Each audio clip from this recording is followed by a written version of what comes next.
when you do this thing right here, oops, I just blew myself up.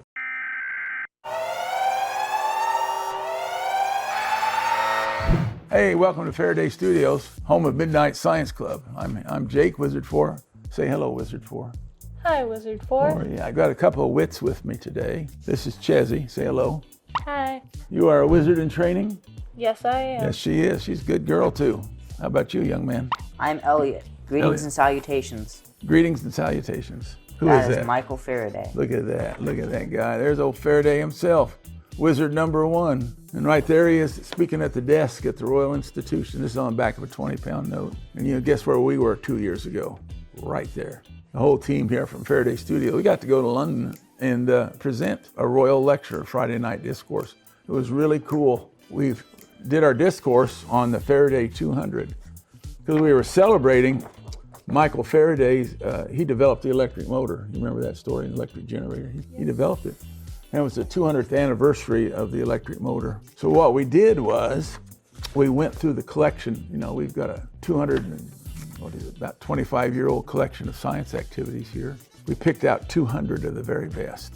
And we're in his studio right now. Woohoo! Yeah. Yes, we are. We are. And this is one of the Faraday 200 activities. And the idea of the Faraday 200 is to get you to sharpen your thinking skills, not just memorize facts, you know. So this little simple activity actually got somebody a Nobel Prize. Kind of, sort of. This isn't exactly what he did, but I just wanted you to get the idea of what the man was thinking. Because right now, you know, I think in my lifetime there have been 5, not my lifetime, but of my knowing, 5 models of the atom. What's an atom made of, you know? Electrons, Electrons, neutrons, protons. But even before that, they didn't know about electrons and neutrons and protons. Like Dalton, I think, was the first science of recent generations that said, well, there are these discrete little things called atoms. You know, and then J.J. Thomson came along and said, no, but there's these other little things called electrons. He called them electrons. Now we're up to quantum science. You heard of quantum physics, quantum science, you know. This activity is old school. It allows you to see how scientists were thinking. And all you need to do this activity is to get some magnets. And these are, I found these at the hardware store. But these represent electrons. I want you to just mess around. I'm good at messing around. Just mess around and see if you notice anything. Because you know, electrons are charged, right? Mm-hmm. They have a negative charge. You knew that, right? Yeah. If you have a eureka moment, aha, say aha. I noticed this. Aha, I noticed something. What have you noticed? Well, I noticed that these guys repel each other. That's true. That's one aha for me. There is a specific distance before they start repelling each other. They do repel, but it's at a specific distance. Yeah, you see a uniformity in that, huh? See what she's doing right now? She's thinking like a scientist a little bit. She's messing around with magnets, but we're pretending like these are electrons. Electrons have a negative charge. Do all atoms have the same number of electrons in them? No. That's what causes reactions, them trading electrons, basically. Oh, yeah. So different types of atoms have different numbers of electrons. So if you had 1 electron, what kind of atom would you be? Be lonely. Be hydrogen. And if I had 2 electrons, I'd be helium. Did you notice anything else?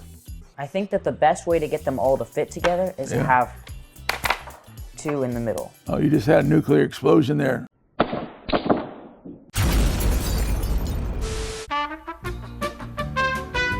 He lost his arm. Yeah. Blew it off. So if I add another one, if I try to add another one, what happened? That one went out. Mm-hmm. Did you see that? He had it all nice and smooth, all set up smooth. Tried to add another one, and one goes out. What happened up here? If I do it right here, ready? Oh, all 3 of them. Oh yeah, but this guy really shot out there, didn't he? So if I try to do it oh, look, here, there's 2, yeah. That guy shot out, and they can keep trading places. There, now look, here's 3 in the middle. Oh, it's not, doesn't stay there very long, does it? No, it kind of goes back to... 2 in the middle? Yep. Do you think don't, you scared me, girl. I'm an old man. Oh, you did it. Is that stable? Not really. No, it's not very stable. I pushed on it, it popped out, didn't it? So if you were going to sum up what this is, what would you say you're experiencing right now? It's almost like they want to be in this position with 2 in the middle and then 1, 2, 3, 4, 5, 6, 8 on the outside. Those electrons kind of form themselves into that arrangement, right? Yes. Yeah. If you try to mess with that arrangement, what happens? It kind of goes back to it. It almost shifts like the whole thing. It shoots one of the things off of me. Yep. See, Niels Bohr, you just blew your nose off there, Niels. Wizard 2 was at Princeton, and there was a gentleman named Niels Bohr that came to the United States to explain. He got the Nobel Prize. His analysis of the structure of electrons around an atom. His name was Niels Bohr. And Dr. Allier, Hubert Allier, who was my chemistry teacher 60 years ago, said he sat on the front row. He was a student at Princeton. And there was Niels Bohr right up there explaining this new discovery that got the Nobel Prize about the energy levels of electrons. And Niels Bohr was talking, and he'd go, "I welcome myself." He slobbered. And Dr. Allier said, "I really enjoyed the speech, but I should have taken an umbrella." But he explained the nature of the arrangement of electrons around an atom. And you can kind of experience it yourself just messing with some magnets. Particles with fields can arrange themselves certain ways. Some chemicals, when you study the periodic chart, they'll say, "Hey, we really don't want any more electrons because we're full." And some will say, "Oh yes, I'll take that electron, yes." And they react real fast. And chemists study this. They study the patterns of the electrons around the outside of atoms. Of course, most recently, there's something called quantum theory, that actually the electrons are never there in any specific spot because they're moving so fast. It's almost like a cloud, you know. And what's the possibility that it's right here? You know, high probability that it's there, but it's moving so fast. Whoo! We don't know where it's at, but it's right here. So when you look up the structure of atoms, if you look at really old pictures, they look like plum pudding, they say. And then there's other pictures of lines going around. And there's other ones with the steps of electron orbitals and such. And then there's a quantum model. And they're all trying to describe the same thing. I kind of like this one because I can mess around with magnets. Those two guys in the center are pretty happy to be there, aren't they? Uh-huh. Matter of fact, when you do this thing right here, oops, I just blew myself up.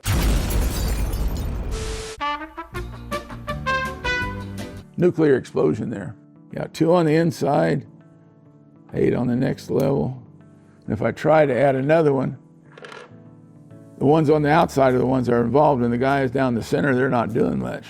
I wonder what the next circle would be of stability. How many do you think we would need? I mean, if the pattern continued, it would be 32, but that feels like too many. I don't know, but you're thinking, aren't you? He's trying to figure it out.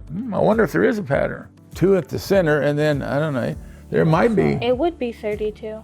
Maybe, you 2 think? times 4 is 8, 8 times 4 Oh, is 32. you think of it? That's what you think it 2, is, huh? 8, I mean, 32. I think that's a possibility. It's a possibility. They're thinking, and see, that's beautiful. Whether they're right or wrong doesn't matter. It's the fact that they're trying to figure that out and thinking in an organized manner. Say goodbye to everybody. Goodbye. Bye. Bye.